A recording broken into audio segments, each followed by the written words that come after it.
is protection from psychic attacks. And I'd love to just, for anyone that doesn't necessarily know what that means, obviously it has to do, the discernment piece is so important, I think, in protecting yourself. But I would love to know what a psychic attack is, what it feels like, and how we can protect ourselves.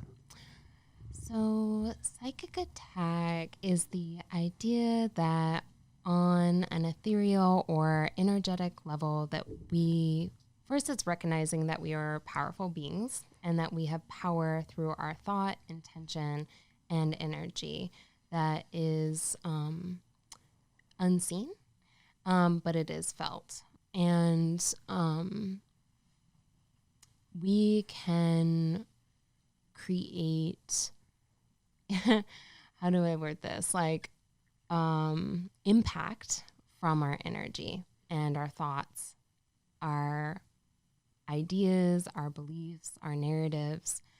And there is also aspects of projection, as we know in kind of more traditional psychology, that projection or kind of intention can also create impact. And so to be on the receiving end of psychic attack could feel like feeling disoriented, feeling dizzy. You can feel it either physically or emotionally or, psychically, that there might be almost like a feeling. I've felt it in my head or in my mind that there's confusion, that I can't stop thinking about a certain person, that there can be just this energy. Would that person be the person that's psychically attacking you?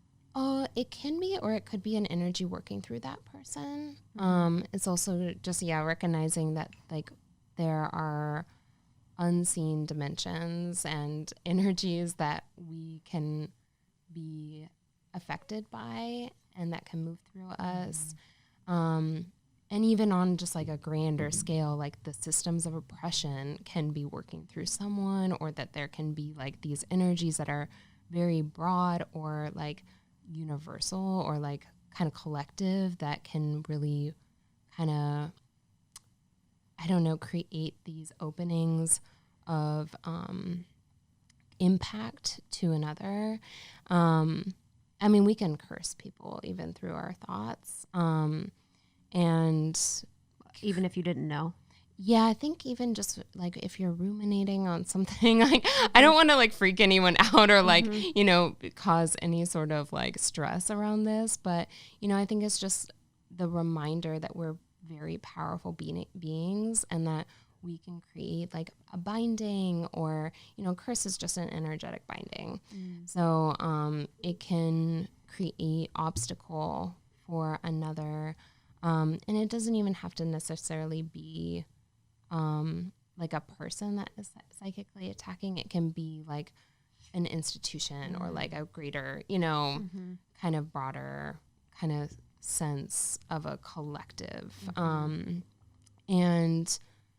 I think it's important to work with psychic protections because, first of all, we're not necessarily taught psychic boundaries.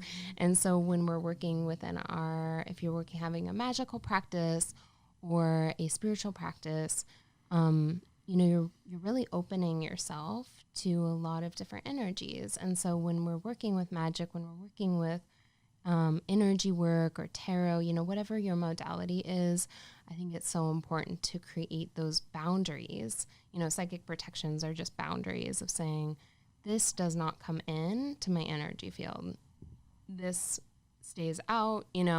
I, declare that this is a sovereign space, however your words or your verbiage, you want to, work with that. But I think that, it's just this kind of claiming of your autonomy and your energetic autonomy is what the most kind of important core, remembrance is. Thank you so much for tuning in to Morning Microdose by Almost 30. We hope you enjoyed waking up. As always, we encourage you to take what resonates and leave the rest. If you enjoyed this trip, tune into the full episode on the Almost 30 podcast. All episode information can be found in the show notes. Make sure to subscribe, and if this becomes a part of your morning routine, be sure to share it with a friend. We have new inspiring doses Monday through Friday. Follow us on Instagram at Morning Microdose, and follow Almost 30 at Almost 30 Podcast. Thanks for listening. We'll see you in the vortex.